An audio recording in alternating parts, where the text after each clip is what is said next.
El grito resonó por los corredores de piedra del Palacio del Louvre en una madrugada gélida de enero de 1393. Un sonido que no parecía emanar de garganta humana, sino de algo más profundo, más primitivo, algo que se había quebrado irremediablemente en el alma de un hombre que una vez fue llamado rey. Los guardias vacilaron ante la puerta cerrada con llave de los aposentos reales, sus rostros pálidos a la luz vacilante de las antorchas, sabiendo que al otro lado yacía ya no Carlos VI de Francia, el bien amado, sino una criatura irreconocible, que masticaba metódicamente pedazos de su propia carne, los ojos vidriosos fijos en un punto inexistente del infinito. Apenas 15 años antes, en 1380, cuando Carlos ascendió al trono a los 12 años de edad, París hervía de esperanza y pompa ceremonial. El joven monarca poseía una belleza casi angelical que hacía a las damas de la corte susurrar plegarias de gratitud y a los nobles inclinarse con genuina reverencia. Sus cabellos dorados caían en ondas perfectas sobre los hombros, enmarcando un rostro de rasgos delicados que parecían esculpidos por un artesano divino. Sus ojos azules brillaban con una inteligencia precoz que prometía una era de gloria para Francia, aún sangrando por las heridas de la Guerra de los 100 años. Sus manos, largas y aristocráticas, sostenían el cetro real con una firmeza que desmentía su corta edad, y cuando hablaba, su voz cristalina resonaba por los salones del palacio con la autoridad natural de quien nació para mandar. La corte francesa de la década de 1380 era un universo de lujo casi obsceno, donde el oro se vertía como agua y los banquetes duraban noches enteras bajo la luz de 1000 velas de cera de abeja. Carlos se movía en ese mundo con la gracia innata de un cisne. Su presencia magnetizaba todas las miradas.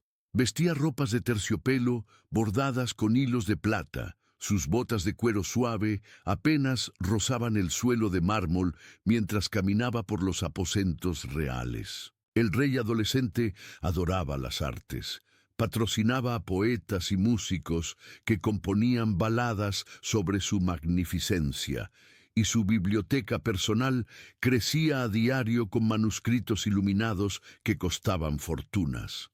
Durante los primeros años de su reinado, Carlos parecía la personificación de la monarquía francesa en su apogeo, joven, bello, inteligente y querido por el pueblo, que lo veía como un regalo de los cielos. Pero había algo en los ojos de Carlos, incluso en esos días dorados, que perturbaba a los observadores más atentos. El médico real, maestro Guillermo de Arsigny, un hombre de barbas canosas y manos temblorosas que había servido a 3 reyes, anotaba en su diario particular observaciones inquietantes sobre episodios de melancolía profunda que aquejaban al joven monarca. Su Majestad permanece horas contemplando el vacío. Escribía con letra pequeña y nerviosa, como si contemplase horrores invisibles a los demás mortales. A veces sus manos tiemblan sin causa aparente y un sudor frío le empapa la frente incluso en días templados. Estas anotaciones, descubiertas siglos después, entre pergaminos polvorientos, revelaban los primeros signos de una enfermedad que consumiría lentamente la mente del rey, como una llama devorando un antiguo pergamino. El primer gran brote ocurrió en agosto de 1392, durante una expedición militar contra el duque de Bretaña. El día estaba sofocantemente caluroso, el aire espeso como miel, cuando Carlos, entonces de 24 años, cabalgaba al frente de su ejército a través del bosque de Le Mans. El tintinear de las armaduras y el relincho de los caballos creaban una sinfonía marcial que resonaba entre los árboles centenarios. De repente, sin advertencia, un paje dejó caer una lanza que chocó ruidosamente contra una piedra. El sonido metálico cortó el aire como una espada, y algo se destrozó irremediablemente en la mente del rey. Carlos desenvainó la espada, con un movimiento salvaje, sus ojos azules tornándose vidriosos y vacíos, como si un telón se hubiese cerrado sobre su alma. Comenzó a atacar a sus propios hombres con una furia bestial, gritando que eran traidores enviados para asesinarlo. Su voz, antes melodiosa, se había convertido en un gruñido gutural que no parecía humano. El duque de Borgoña, su tío, tuvo que ordenar a los soldados que lo derribaran y lo ataran como a una fiera salvaje. Durante 4 días, Carlos permaneció en un estado de inconsciencia febril, su cuerpo convulsionándose en espasmos violentos, mientras deliraba sobre enemigos invisibles y demonios que lo acechaban. Cuando finalmente despertó, no recordaba nada. Sus ojos recuperaron momentáneamente la antigua lucidez, pero algo se había perdido para siempre, una inocencia, una conexión con la realidad que jamás volvería completamente. Los cortesanos notaron un cambio sutil en su expresión, como si constantemente escuchara voces que nadie más podía oír. Sus manos desarrollaron un temblor casi imperceptible, y a veces interrumpía conversaciones para mirar con inquietante intensidad algún punto vacío en el aire. A partir de ese momento, los episodios de locura comenzaron a intensificarse con una regularidad aterradora. Al principio ocurrían solo unas pocas veces al año, pero gradualmente se volvieron más frecuentes y devastadores. Durante esas crisis, Carlos no reconocía a su propia esposa, la reina Isabel de Baviera, una mujer de belleza exuberante y temperamento fuerte que se había casado con él por amor genuino. Ella llegó a temer los episodios con terror visceral, pues durante ellos el rey la llamaba bruja y demonio, acusándola de haber envenenado su mente con pócimas maléficas. Los médicos de la corte, eruditos formados en las mejores universidades de Europa, intentaban desesperadamente comprender y curar la enfermedad que consumía a su soberano. Lo sangraban con sanguijuelas hasta que su piel quedaba pálida como pergamino.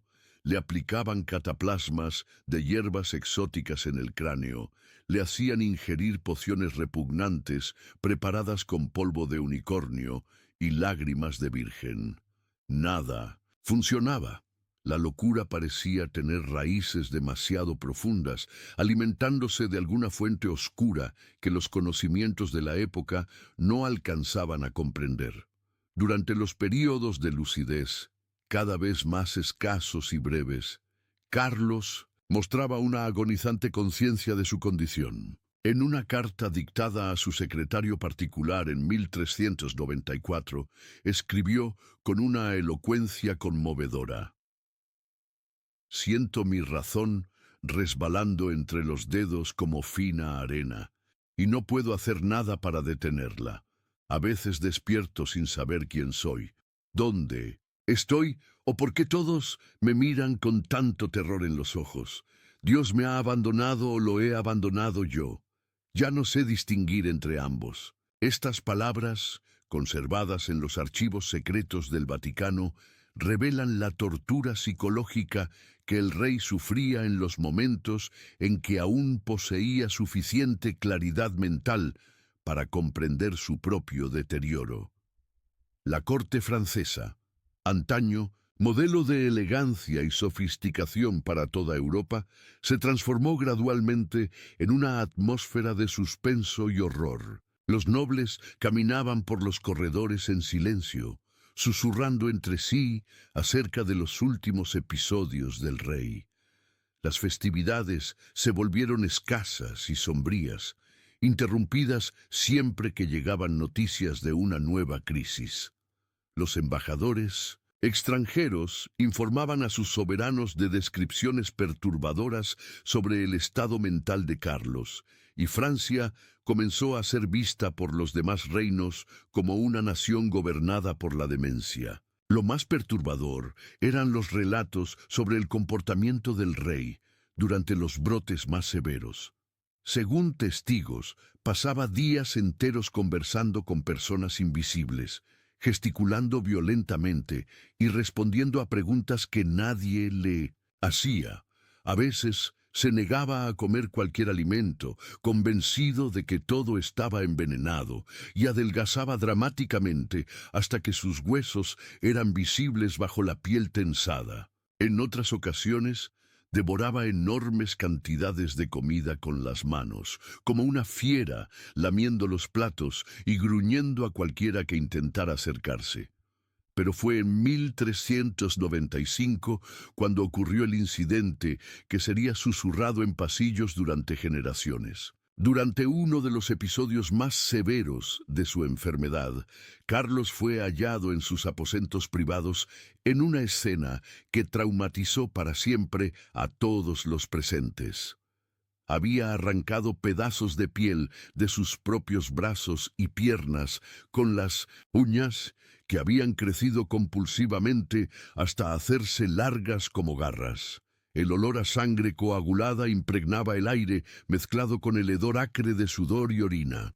Pero lo más horrendo era que había introducido algunos de esos pedazos de carne en su boca, masticándolos metódicamente mientras miraba fijamente un punto de la pared, donde, según él gritaba, había un espejo que mostraba su verdadera forma demoníaca. El médico real, que llegó primero al aposento, vomitó de inmediato al presenciar la escena. En su diario escribió con mano temblorosa: «Jamás imaginé que la mente humana pudiera quebrarse de manera tan completa. Su Majestad no solo había herido su propio cuerpo, sino que consumía su propia carne como si fuera un festín». Sus ojos no mostraban reconocimiento de dolor u horror, solo un hambre terrible que parecía provenir de algún abismo insondable de su alma. Este relato, descubierto solo en el siglo XIX, se convirtió en uno de los documentos más perturbadores de la historia medieval francesa. A partir de ese incidente, Carlos fue mantenido bajo vigilancia constante, pero los episodios de autolesión y canibalismo continuaron esporádicamente. Los guardias contaban que, durante ciertas noches de luna nueva, podían oírlo masticando algo en sus aposentos, y al despertar encontraban pequeñas heridas abiertas en sus brazos y piernas, algunas claramente hechas por dientes humanos. El rey parecía haber desarrollado una obsesión mórbida con su propio cuerpo, examinando constantemente su piel y susurrando que no le pertenecía realmente, que había sido cosida sobre su verdadera forma por demonios mientras dormía. La reina Isabel, al principio dedicada al esposo, comenzó a vivir en un estado de terror constante. Le contó a su confesor, el padre Antonio de Rieux, que Carlos con frecuencia la despertaba en mitad de la noche, susurrando que podía sentir el sabor de su propia alma en la boca y que necesitaba escupir pedazos de sí mismo para no contaminarse por completo. «Me mira como si yo fuera responsable de su maldición», escribió ella en una carta a su hermana en Baviera, «y a veces pienso que quizás lo sea. Tal vez mi amor por él de alguna manera atrajo esta desgracia divina sobre nuestras cabezas». Los años siguientes vieron una acelerada deterioración, no solo de la mente de Carlos, sino también de su cuerpo. La constante autoagresión dejó su piel cubierta de cicatrices y heridas que nunca sanaban por completo. Su peso cayó drásticamente, transformándolo en una figura esquelética que poco recordaba al joven rey majestuoso de antaño. Sus cabellos, antes dorados y sedosos, se volvieron opacos y quebradizos, cayendo en mechones que él arrancaba compulsivamente durante los episodios más agudos. Sus uñas, cuando no eran cortadas a la fuerza por los sirvientes, crecían en espirales grotescas que él usaba para abrir nuevas heridas en su piel. Lo más perturbador era la transformación de su voz. En los raros momentos de lucidez, Sonaba débil y ronca, como si hubiera gritado durante días. Pero durante los brotes se volvía algo inhumano, a veces un susurro siseante que helaba la sangre de los oyentes, otras un rugido bestial que resonaba por los corredores del palacio como el aullido de una bestia herida. Los sirvientes contaban que en ciertas noches podían oírlo hablando en idiomas que nadie reconocía, como si negociara con entidades de otros mundos. Francia, mientras tanto, se sumía en el caos. Con el rey incapacitado, los nobles más poderosos disputaban violentamente el control del reino. El duque de Borgoña y el duque de Orleans libraban una guerra civil no declarada, cada uno alegando actuar en nombre del monarca demente. Las campañas militares contra Inglaterra fueron abandonadas. Los impuestos dejaron de recaudarse eficientemente y estallaron revueltas campesinas por todo el territorio. Era como si la locura de Carlos se hubiera propagado como una plaga, infectando todo el cuerpo político de la nación. En 1404, durante uno de los episodios más prolongados de su enfermedad, que duró casi 6 meses, Carlos desarrolló una nueva obsesión aterradora. Llegó a creer que estaba hecho de vidrio y que cualquier movimiento brusco lo haría fragmentarse en 1000 pedazos. Permanecía inmóvil durante horas, apenas respirando, con los ojos desorbitados de terror. Cuando los sirvientes intentaban alimentarlo o curar sus heridas, él gritaba que estaban agrietando su superficie vítrea, que podía escuchar el sonido de su propia fragilidad resquebrajándose. Durante ese período se negó por completo a comer, convencido de que la comida chocarían contra sus paredes internas de vidrio y lo mataría. Fue en esa época cuando ocurrió el incidente final, el más horroroso de todos. En una madrugada invernal de 1405, los guardias oyeron un sonido que jamás olvidarían, no un grito exacto, sino algo entre un gemido de dolor y un rugido de placer. Cuando finalmente lograron forzar la puerta de los aposentos reales, encontraron a Carlos sentado en medio de la habitación, rodeado de pequeños charcos de sangre. Con paciencia maníaca, había logrado roer por completo la carne de 2 dedos de su mano izquierda, dejando solo los huesos expuestos y relucientes. Su boca estaba manchada de sangre y masticaba lentamente los últimos trozos de carne, los ojos fijos en un éxtasis terrible. «Puedo sentirme por dentro», murmuraba una y otra vez. «Puedo finalmente sentirme por dentro». Su voz era casi inaudible, pero cargada de una satisfacción perturbadora que hizo a varios guardias vomitar en el lugar.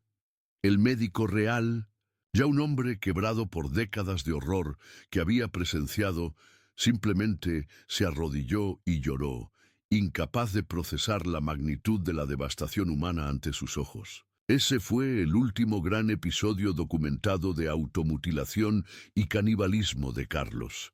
En los años siguientes entró en una especie de estupor permanente, rara vez demostrando conciencia del mundo que lo rodeaba.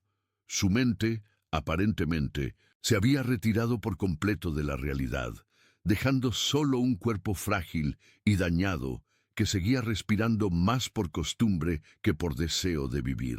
Los episodios violentos cesaron, pero fueron reemplazados por una quietud aún más perturbadora.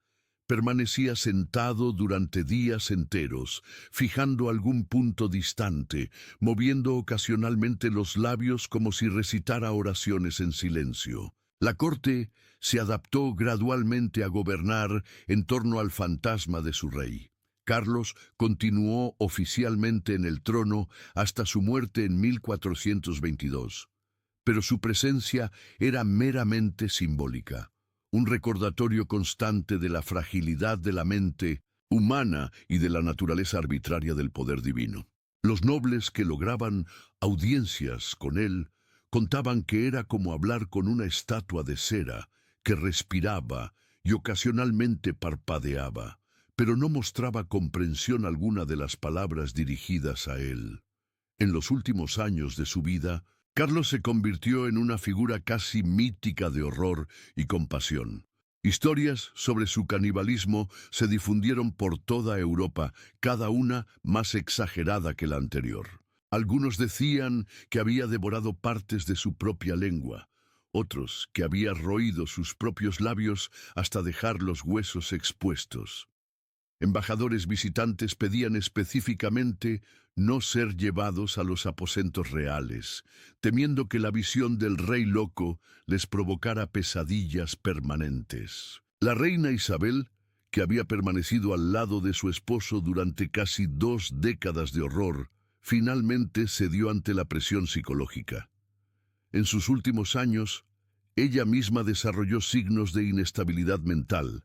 Hablaba sola y tenía episodios de paranoia aguda.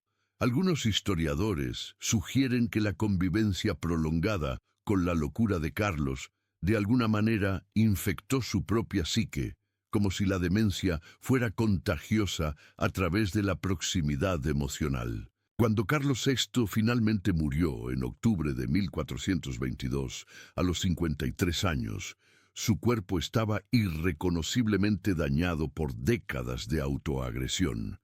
Las manos, en particular, eran una masa de cicatrices y deformidades donde los dedos habían sido parcialmente devorados y luego mal cicatrizados. Su rostro, antes angelical, estaba hundido y envejecido prematuramente, con arrugas profundas que parecían haber sido excavadas por el dolor constante. Los ojos, cuando finalmente se cerraron, aún mantenían una expresión de terror que hizo a los preparadores del cuerpo santiguarse repetidamente. El funeral de Carlos fue una ceremonia extraña y perturbadora.